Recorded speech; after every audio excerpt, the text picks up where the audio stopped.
Company. அதே மாதிரி Gokulam chit funds ஒரு கம்பெனி. சிட் ஃபண்ட் இருந்து 50 லட்சம் ரூபாய் கட்சி நிதி வாங்கியிருக்காங்க மார்க்சிஸ்ட் கம்யூனிஸ்ட் கட்சி. சிட் ஃபண்ட் கிட்ட ஏன் வாங்குற? சிட் ஃபண்ட் ஒரு விதமான மக்களை ஏமாற்றக்கூடிய ஒரு நிதி நிறுவனம் தான். அவங்க கிட்ட இருந்து காசு வாங்குற, ஏன் வாங்குற? அங்கேயும் வாங்கிக்கிற. திமுக கிட்ட இருந்து 25 கோடி ரூபாய் வாங்கிக்கிற. எல்லா காசையும் வச்சு நீ என்னதாயா பண்ண போற? ஒரு காலத்துல கம்யூனிஸ்ட் கட்சி இந்த மேலப்படாகை கருங்கலியில இருந்தது. ஆமா இருந்தது. பட்டாணிக்காரன் ஒருத்தர் இருந்தார், உங்களுக்கு ஞாபகம் இருக்கா?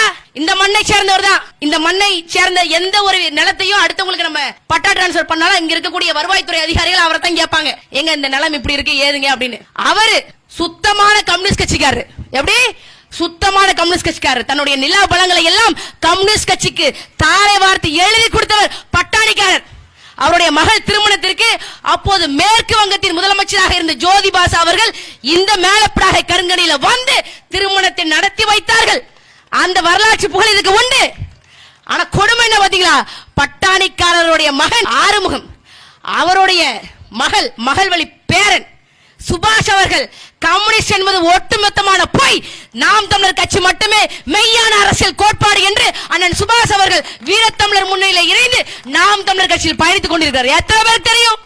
எத்தனை பேர் தெரியும்? கம்யூனிஸ்டுக்கு நலம் கொடுத்த பட்டாணிக்காரரோட வாரிசு கம்யூனிஸ்ட நம்பல, நாம் தமிழர் கட்சியை நம்பி நிக்குது.